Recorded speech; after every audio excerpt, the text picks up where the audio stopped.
I became aware of a video called America, One Nation Under God, when its author, a YouTube user named Impurfekt Faith, offered me a friend request.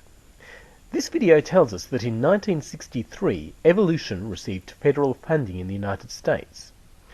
Since then, America has suffered any number of social ills, such as increased divorce rates and teen pregnancies. The tagline is, "When you teach people they are only animals, don't be surprised when they act like them." My first thought when watching this video was, well, I wonder what he'd think of something like this.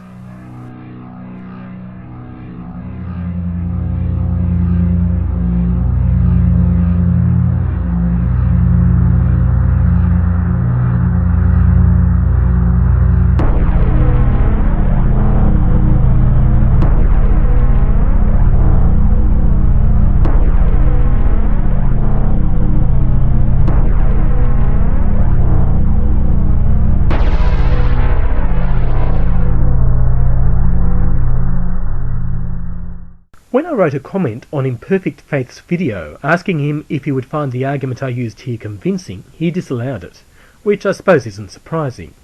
Now, just in case anyone has missed the blindingly obvious, I think that both videos are absurd. The point I'm trying to make is that just because a set of statistics went up after a particular event, we can't conclude that that event is responsible for it until we've eliminated all the other variables.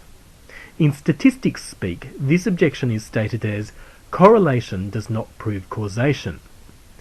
But not only is causation problematic, so is correlation. Let's take divorce for instance.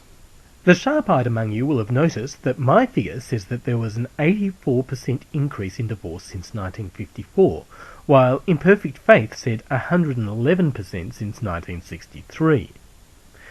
The reason for the discrepancy may have been for one of two reasons.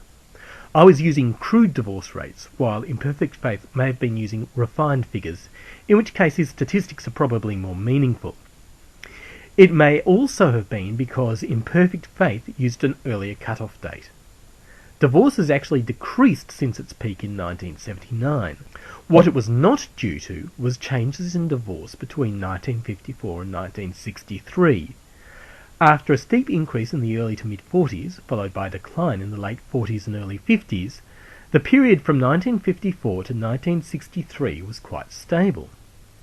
A fan of Impurfekt Faith's hypothesis may point out that there is a steep increase right around 1963, but this doesn't help his argument.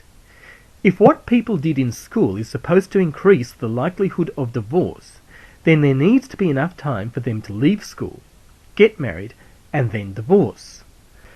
We should see at the bare minimum a 5-year lag before any effects are felt at all, and more like 10 to 15 before there are any serious effects. In the end, though, such arguments are futile, and the only cause you're likely to get any consensus on is the introduction of no-fault divorce laws, which can be tracked state by state and had a substantial influence on divorce rate in the 1970s. Next, let's look at violent crime. This actually peaked around 1991 and has been decreasing ever since. In fact, murder is more or less at the same rate now as it was in 1960. Those crimes such as assault, which have increased markedly since 1963, were already on the way up before evolution got federal funding. In their book Super Freakonomics, Levitt and Dubner argued that a large chunk of the increase in crime can be put down to the introduction of television. The exact reason that there may be a causal link can be debated, but this theory has better statistical support than the idea that violent crime is caused by teaching evolution, or saying one nation under God for that matter. At this point, what a lot of Christians will be saying is, well, you might be right in terms of evolution not being the sole cause, but these problems in the 20th century are really symptomatic of people losing sight of God in their lives. So I'd like to look at a different set of statistics that link behaviour with religiosity. These statistics come in two categories, those which Christians use and those which atheists use. First, let's look at some of the studies that pop up in church newsletters. The Barna Group released a study in 2008 that showed those who did not attend a church were more likely to be divorced. The General Social Survey from 1985 to 2004 also strongly correlated marriage stability with church attendance. In their 2006 article, Religion and Crime Re-examined, for the magazine Criminology, Evans, Cullen, Dunaway and Burton found that participation in religious activities was a persistent and non-contingent inhibitor in adult crime. What about the statistics atheists use? Well, a Potholer 54 Debunks video does an excellent overview of these. He quotes an article from the Journal of Religion and Society which found that, in general, higher rates of belief in and worship of a creator correlate with higher rates of homicide, juvenile and early mortality, STD infection rates, teen pregnancy and abortion in prosperous democracies.